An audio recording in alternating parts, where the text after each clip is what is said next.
Shalom, salam berkat dari kami untuk pendengar sekalian. Saat ini pendengar akan diberkati dengan program Hari Ini Harinya Tuhan bagian yang ke-8. Sebuah program rohani tentang doktrin Alkitab yang menolong kita untuk semakin tertanam dalam kebenaran firman dan bertumbuh dalam kemuliaan. Bersama hambanya, Pendeta Gilbert Lumwendong, STH. Banyak orang merasa doktrin Alkitab sebagai sesuatu yang membingungkan. Tetapi tahukah saudara bahwa doktrin Alkitab intinya adalah memahami Alkitab dengan benar, dengan pemahaman yang sistematis, sehingga kita terus dapat tertanam di dalam kebenaran firman, sehingga kita terus bertumbuh di dalam kemuliaan Allah. Buka hati saudara sekalian untuk menerima berkat-berkat firman-Nya hari ini. Salah satu sifat negatif yang dapat sangat berbahaya dalam kehidupan kita adalah keserakahan. Lalu mungkin sudah berkata, kenapa pendeta keserakahan adalah salah satu sifat negatif yang sangat berbahaya? Saya pelajari begini, karena orang-orang serakah akan selalu kehilangan damai sejahtera. Dan saya mengerti kenapa artinya kehilangan damai sejahtera. Orang kalau sudah kehilangan damai sejahtera gampang tersinggung, gampang marah, gampang berontak, ya kan? Karena orang kalau udah kehilangan damai sejahtera, maka jiwanya udah nggak tenang. Dan orang-orang seperti ini gampang sekali lari dengan obat terlarang, gampang sekali lari dengan seks bebas. Karena pada dasarnya manusia diciptakan Tuhan dengan kebutuhan yang sangat hakiki dalam hidupnya, yaitu damai sejahtera.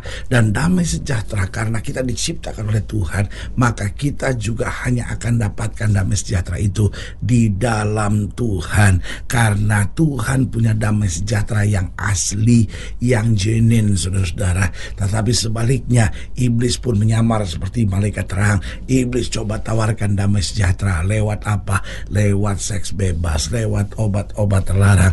Itu sebabnya keserakahan sangat berbahaya.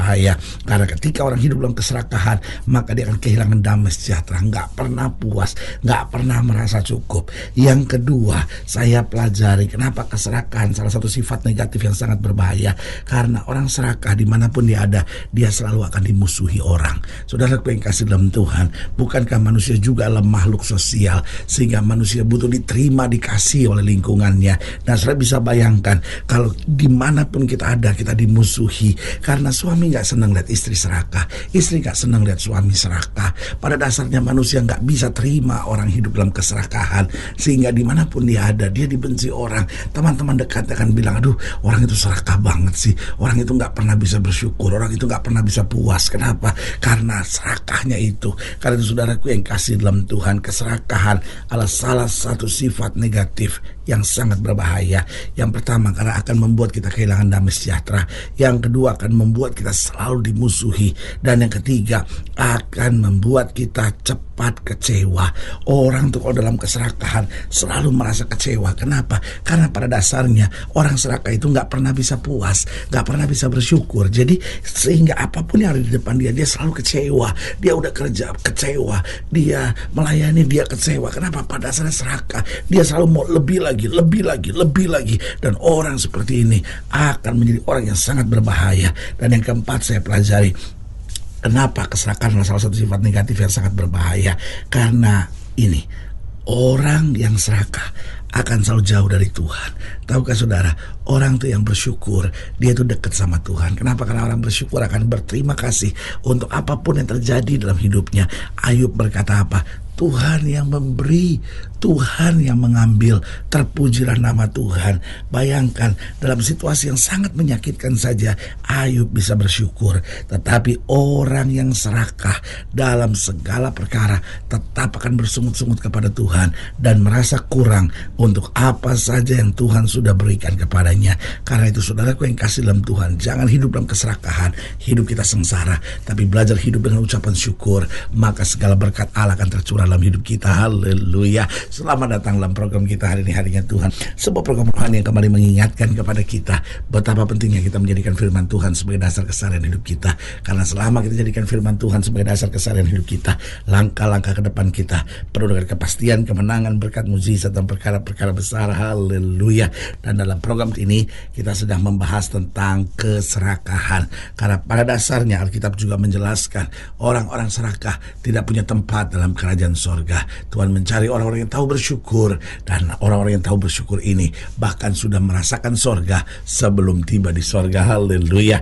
Nah, saudaraku yang kasih dalam Tuhan, dalam pembahasan kita tentang keserakahan, kita mau sama-sama belajar dari 1 Samuel pasal 30. 1 Samuel pasal 30 ayatnya yang ke-26, ayat yang ke-26 sampai ayat yang ke-31.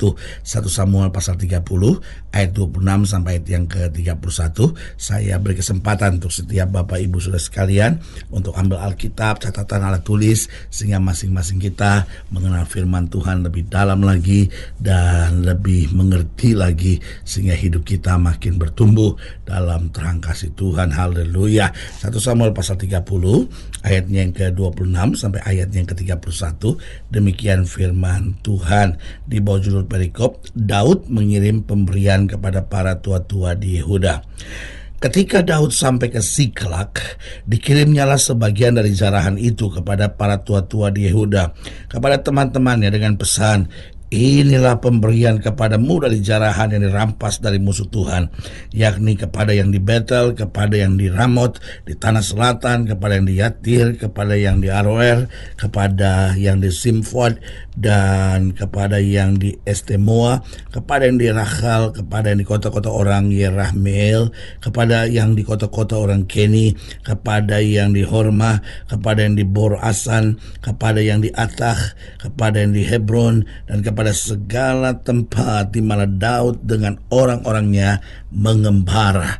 Perhatikan kalimat ini. Ketika Daud sampai ke Siklak, dikirimnya sebagian dari jarahan itu kepada para tua-tua di Yehuda, kepada teman-temannya dengan pesan, inilah pemberian kepadamu dari jarahan yang dirampas dari musuh Tuhan. Saudaraku, Daud berhasil merebut kemenangan, dan karena itu dia merebut banyak berkat-berkat. Tetapi yang luar biasa, Daud bukan orang yang serakah. Tanpa diminta, tanpa dipaksa, dia kirim pemberian-pemberian ini kepada para tua-tua Israel. Saudaraku yang kasih dalam Tuhan, bukankah ini sebuah sikap yang luar biasa? Ada banyak orang udah diminta, udah dipaksa, masih gak mau ngasih. Kenapa? Serakah sekali. Nah, pertanyaannya, sebetulnya kenapa orang dapat hidup dalam keserakahan? Ada banyak orang, ya tapi kan saya perlu. Saudaraku yang kasih dalam Tuhan, apa sih perlu itu? Kalau yang namanya perlu, saudaraku yang kasih dalam Tuhan, kita gak akan pernah habis-habis, saudara, iya kan? Karena harus kita ingat, kadang-kala bukan soal kebutuhan, tetapi keinginan. Sebetulnya kalau kebutuhan itu ada rasa cukupnya, iya kan? Manusia butuh makan, berapa banyak sih? Manusia butuh pakaian, berapa banyak sih? Tetapi kalau sudah bicara tentang keinginan, pakaian berapa banyak pun gak cukup, makanan sebanyak apapun gak cukup, saudara. Karena pada dasarnya yang bisa membuat seorang itu merasa cukup adalah keputusan dalam hati, karena kita mau bersyukur buat apa saja yang Tuhan sediakan. Nah, konsep Daud ini luar biasa. Dia terima berkat, dia tahu ini datangnya dari Tuhan, dia bagi-bagikan. Nah, kenapa seorang dapat hidup dalam keserakahan? Yang pertama, karena tidak belajar bersyukur untuk segala berkat Tuhan dalam hidupnya.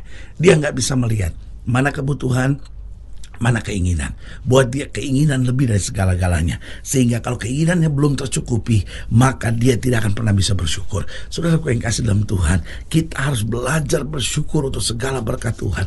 Karena apapun yang terjadi, kita akan menjadi orang-orang yang diberkati dan disayang oleh Tuhan. Karena itu belajarlah bersyukur untuk segala berkat Tuhan.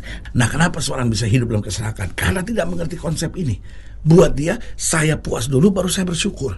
Tetapi saya mau bilang itu konsep yang sangat keliru. Balik, saya bersyukur dulu, dan karena saya bersyukur, Tuhan memberi kepuasan dalam hidup saya. Haleluya. Yang kedua, kenapa seorang dapat hidup dalam keserakahan? Karena tidak menyadari firman Tuhan, bahwa firman Tuhan ajarkan kepada kita, terlebih berkat memberi daripada menerima. Nah, ini konsepnya. Dunia gak bisa terima. Dunia selalu merasa terlebih berkat menerima daripada memberi. Tetapi hidup Kristen jelas terlebih berkat memberi daripada menerima. Kenapa? Karena kalau kita memberi, kita menerimanya dari Tuhan. Tapi kalau kita menerima dari orang lain, maka kita lebih rendah dari orang lain. Karena itu perhatikan tangan kita. Tahukah saudara, yang memberi itu tangannya selalu di atas, dan yang menerima itu selalu tangannya di bawah. Karena itu sebagai hamba Allah, saya hanya mau ingatkan buat saudara, belajar pegang firman Tuhan lebih daripada konsep dunia. Firman Tuhan ajarkan terlebih berkat memberi daripada menerima. Berarti kalau ada kesempatan buat kita untuk memberi, berilah. Itu adalah anugerah. Karena setiap kali kita memberi, berkat Tuhan akan turun dalam hidup kita. Ingatkah kita kan firman Tuhan yang berkata, beri maka kepadamu akan diberi, takaran yang baik yang dipadatkan digoncang-goncang sampai melimpah keluar. Itu yang Tuhan sediakan di ribaan orang percaya. Yang ketiga, saya pelajari kenapa seorang dapat hidup dalam keserakahan, karena hatinya jahat. Memang ada orang-orang yang hatinya jahat, tidak bisa lihat orang lain diberkati, tidak bisa lihat orang lain bahagia. Dalam hatinya selalu cuman saya yang boleh bahagia, cuman saya yang boleh menerima. Saudaraku yang kasih dalam Tuhan, sehingga ada banyak orang di tengah kelimpahan yang tetap tidak mau bagikan apa-apa untuk orang yang hidup dalam kekurangan. Sebagai hamba Allah, saya mau ingatkan, hatinya jahat, hidupnya masuk neraka. Hatinya penuh berkat, maka Tuhan memberikan suasana sorga dalam hidupnya. Haleluya. Dan yang keempat, kenapa seorang dapat hidup dalam keserakahan? Karena selalu dijajah dengan pikiran-pikiran negatif. Selalu, wah masih kurang nih, waduh nanti gimana nih, nanti bagaimana nih, hari depan saya gimana nih, esok gimana nih. Sekalian orang-orang yang hidup dalam pikiran-pikiran negatif seperti itu akan selalu menjadi orang yang serakah. Karena dia pikir, wah nanti kalau saya memberi lalu orang yang ngelunjak gimana, nanti kalau saya memberi lalu dia tiba-tiba nggak terima kasih sama saya gimana, nanti saya memberi nanti kalau dia nggak terima gimana, ya kan? Jadi saudaraku yang kasih dalam Tuhan, intinya kita cuma lakukan firman, kita memberi. Orang itu mau ngecewain kita nggak apa-apa, saudara-saudara. Yang penting kita lakukan firman Tuhan, karena waktu kita lakukan firman Tuhan dengan benar, maka jalan kita akan penuh dengan berkat Tuhan yang sempurna. Haleluya. Saudaraku yang kasih dalam Tuhan, jika saudara yang dilayani lebih jauh, hubungi kami melalui telepon, hubungi kami melalui surat, kunjungi website kami, karena kami ada untuk membawa Bapak Ibu Saudara senantiasa lebih dekat pada Tuhan dan mengalami kasih kuasa mujizat yang luar biasa. Secara khusus melalui program ini juga saya mau berdoa buat setiap saudara yang sakit, setiap saudara yang berbeban berat, karena saya percaya bahwa bagi Allah tidak ada perkara yang mustahil. Nah, saudara-saudara yang didoakan secara khusus, boleh taruh tangan kanan saudara di dada dan kita akan berdoa. Mari kita berdoa. Bapa, dalam nama Yesus, hamba doa buat yang sakit, hamba doa buat yang berbeban berat, hamba doa untuk setiap mereka sedang menghadapi masa-masa yang sukar. Karena hamba percaya bahwa bagi Allah tidak ada perkara yang mustahil. Bapa, hamba berdoa di dalam nama Yesus, Tuhan jamah. Yang sakit Tuhan sembuhkan, yang lemah Tuhan kuatkan, yang susah Tuhan hiburkan, yang jatuh Tuhan angkat. Sehingga hari-hari yang penuh kemenangan boleh berlaku dalam kehidupan kami masing-masing. Bapa, hamba juga doa buat mereka yang taruh tangan kanan yang di dada, Tuhan jamah. Kalau di antara kami ada yang hidup dalam keserakahan, Tuhan cabut segala roh keserakahan, sehingga kami hidup dengan ucapan syukur, karena segala yang kami punya datangnya dari Tuhan saja. Di dalam nama Yesus kami berdoa. Haleluya. Amin. Saudaraku yang kasih dalam Tuhan, kita sudah berdoa. Ingat, Allah tidak pernah lalai menepati janjinya. Inilah saatnya buat kita untuk bangkit, bersemangat, bersuka cita dalam menghadapi segala perkara. Karena kita tahu Yesus hidup, Yesus berkuasa, dan selalu menyediakan yang terbaik buat anak-anaknya. Doa saya menyertai saudara. Sampai berjumpa pada program berikut, dan jangan lupa jadikan hari ini harinya Tuhan. Haleluya.